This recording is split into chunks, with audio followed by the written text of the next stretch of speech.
네, 시장 피셜 오늘의 피셜 시간입니다. 앞서서 이야기 나눴던 위드금융의 정태근 팀장 그리고 현대경제연구원 최영호 이야기 나눌게요. 두 분 인사 나누시죠? 반갑습니다. 안녕하세요.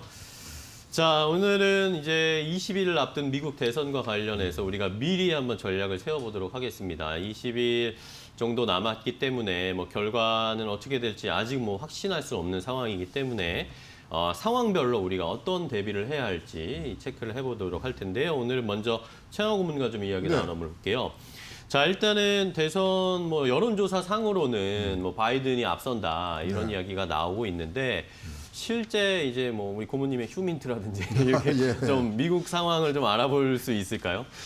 지금요 나와 있는 그 지지율로만 보면은 현재로 바이든이 이제 538명의 선거인단 중에 352명, 그다음에 트럼프는 186명을 차지하는 걸로 됩니다. 지금 나와 있는 지지율로. 그런데 2016년도에 일어났던 그런 상황들을 보정값으로 넣으면 어떤 숫자가 나오면 놀라운 숫자입니다. 네. 280대 258입니다. 그러면 줄어드네요. 22표 차인데요. 그러면 한 주 스윙 보터 한 주만 옮겨줘도 이거는 예측이 불허됩니다. 그래서 지금 뭐 우리가 뭐 트럼프가 대선 불복이냐 이런 얘기들이 자연스럽게 나올 수밖에 없고요. 경합주에서 어떤 식으로 나가느냐가 지금 뭐 굉장히 뭐 이 사활을 건 전쟁을 지금 하고 진짜 뭐 BTS의 노래처럼 불타올랐습니다. 네.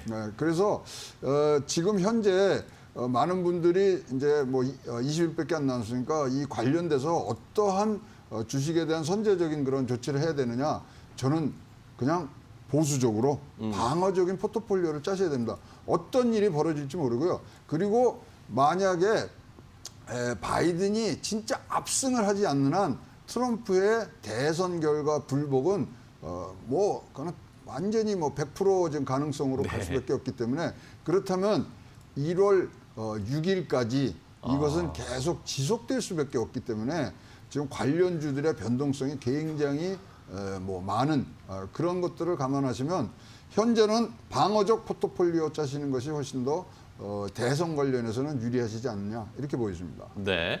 자, 최영호 고문님은 아무래도 말씀해 주신 것처럼 바이든이 압승하는 경우가 아니면 트럼프 대통령이 아마도 어깃장을 놓을 가능성이 굉장히 높고, 그러면은 시장이 복잡해지고 내년 결정이 날 때까지 불확실성이 계속 왔다 갔다 하는 시장 상황이 나타날 것이다라고 예상을 해 주셨습니다.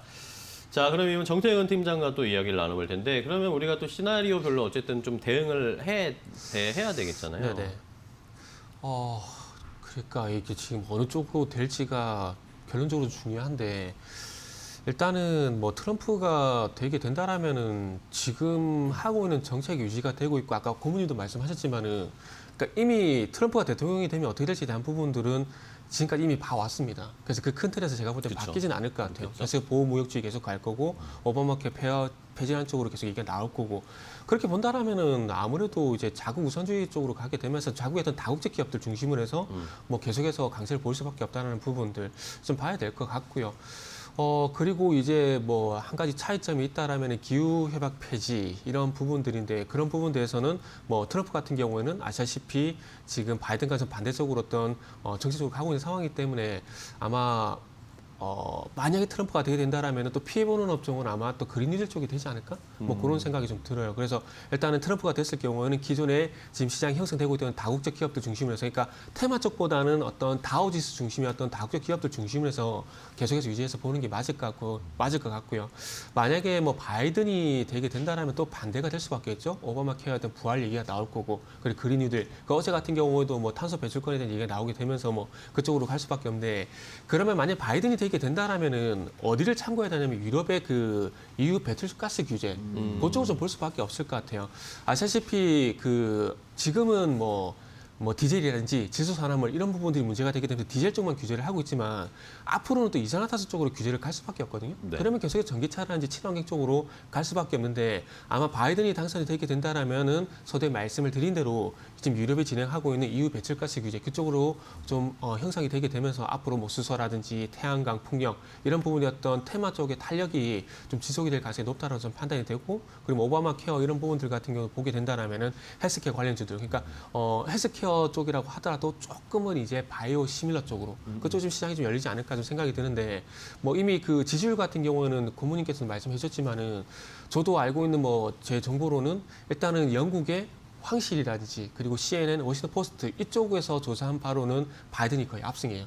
그런데 또 반대쪽으로 봐야 될 부분들이 폭스 TV 같은 경우는 미국에서 좀 보수적인 언론이거든요. 폭스라든지 그리고 미국의 그 고민도 아실 것 같은 미국의 민주주의 연구소라고 있어요. 근데 거기 그 연구소를 왜 주목을 해야 되냐면은 그 연구소가 지난 트럼프 대선과 그리고 영국의 브렉시트를 맞췄어요. 근데 그 연구소 결과로는 지금 트럼프가 한 1%, 2% 정도 앞서는 걸 연구소 나오고 있거든요. 그래서 아마 이번 선거도 누가 될지 솔직히 잘 모르겠는데 결론적으로 말씀드리는 건 아마 이번 선거도 박빙이 되지 않을까? 뭐 그렇게 될 거라고 좀 예상이 되기 때문에 섣불리 어느 정책 쪽으로 들어가자라고 말씀드리기가 좀 애매하네요. 네. 자, 이렇게 뭐 말씀해 주신 것처럼 뭐 이야기가 너무 엇갈리고 있습니다. 뭐 미국의 여론조사를 이제 믿을 수가 없어서 이런 상황들이 펼쳐지는데 고모님은 그렇다면은 보수적으로 접근하자고 하셨는데 네. 보수적이 아니라 지금 한 치 앞을 못 본다고 보세요. 네. 지금 정태근 팀장이 얘기했지만 폭스에서도 트럼프가 이긴다고 돼 있죠. US 투데이 트럼프가 이긴다고 되어 있습니다. 트라파가에서도 지금 미국 민주주의 연구소에서 이긴다고 했는데 우리나라의 이 바이든이 압승하는 그 어떤 분위기가 전해지는 건 우리나라의 최초로 전해지는 외신이 CNN이거든요. 그렇죠. CNN은 뭐 지금 트럼프를 지금 뭐 사실 뭐 굉장히 싫어하는 부분들이 많기 때문에 그래서 이거는 보셔야 되고요. 사실 지금은 뭐를 선제적으로 하실 거 없습니다. 보시려면 다음 주에 네. 기술주들 대형 기술주들 실적 나오거든요. 나오죠. 그게 더 중요하다고 생각하고요. 향후 20일은 호재 없다고 생각하십시오. 호재 없이 지금 가고 지금 또 코로나 재확산이 지금 굉장히 많이 되고 있거든요. 미국도 지금 3만 5천 명에서 5만 명으로 늘었고요. 유럽은 지금 통금이 다시 생겼습니다. 그런 것들이 지금 더 훨씬 더 장에 영향을 미치고 있기 때문에 말씀드린 대로 방어적인 포트폴리오가 지금 중요하지 않느냐 이렇게 보여집니다. 네. 자, 그렇다면은 뭐 말씀해 주신 대로 일단은 뭐 방어적으로 20일 동안 대선 전까지는 뭔가 좋은 이야기가 나오기 힘들다. 이런 시장 상황이 펼쳐지고 있는 것이고 뭐 아무래도 뭐 고모님이 말씀하신 것처럼 이런 섣불 팀장님도 말씀하셨지만 섣부르게 누가 승리한다에 베팅을 하면서 주식 투자를 하면 안 된다라고 하셨지만 아까 말씀해 주신 그런 친환경 헬스케어 아니면 트럼프 대통령이 다시 재선됐을 때 우리 시장에서는 그럼 어떤 종목들이 영향을 받을 수 있나요?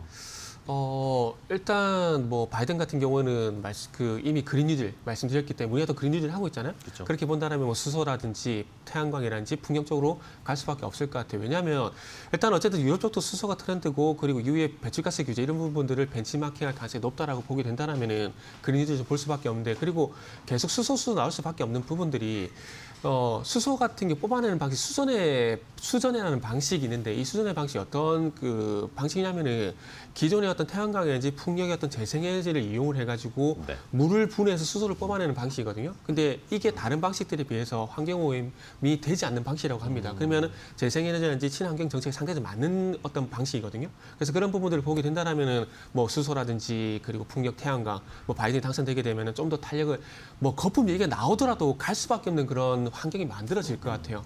그리고 이제 만약에 트럼프가 되게 된다라면은 아까 말씀드렸듯이 다우지수 중심의 어떤 뭐 애플이라든지 그리고 엑스모빌이라든지 그리고 여러 가지 뭐 G라든지 제네 일렉트릭 이런 기업들 같은 다국제 기업들이 갈 수밖에 없고 거기서 플러스 알파로 소위 말하는 플랫폼 기업들. 그러니까 바이든 같은 경우는 지금 소위 말하는 독과점 부분들에 대해서 규제를 하자는 얘기를 하고 있거든요.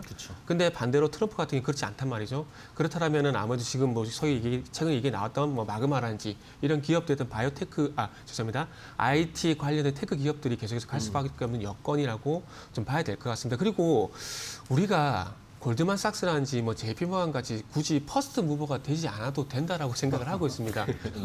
왜냐하면은 소위 말하는 따라잡기 전략. 그러니까 저는 항상 패스트 팔로우 전략 이 얘기를 좀 말씀드리거든요. 빠르게 따라잡는 전략. 그래서 그때 가서 어차피 뭐 대통령이 한 달하고 끝나는 건 아니잖아요. 그쵸. 4년간 계속 가잖아요. 그렇게 보게 된다면은 그때 가서 움직이는 종목들 쪽으로 빨리 따라잡는 전략을 가져가서도 무방하기 때문에 지금 조금 섣불리라기보다는 설레발? 이런 식으로 해서 미리 선점하는 부분들에서 이게 자칫 뭐 로또가 될 수 있지만은 또 반대로 보기에는 쪽박이 될 수 있잖아요.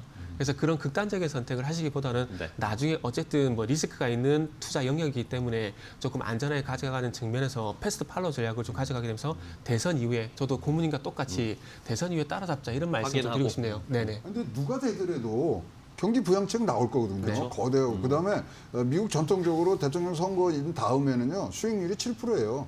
그러니까 지금 어떤 후보의 특정 후보의 이런 치중된 것들은 굉장히 여러분들이 하이 리스크 하이 리턴의 기준에서 뭐 여러분들이 투자를 하시는 게 좋고요.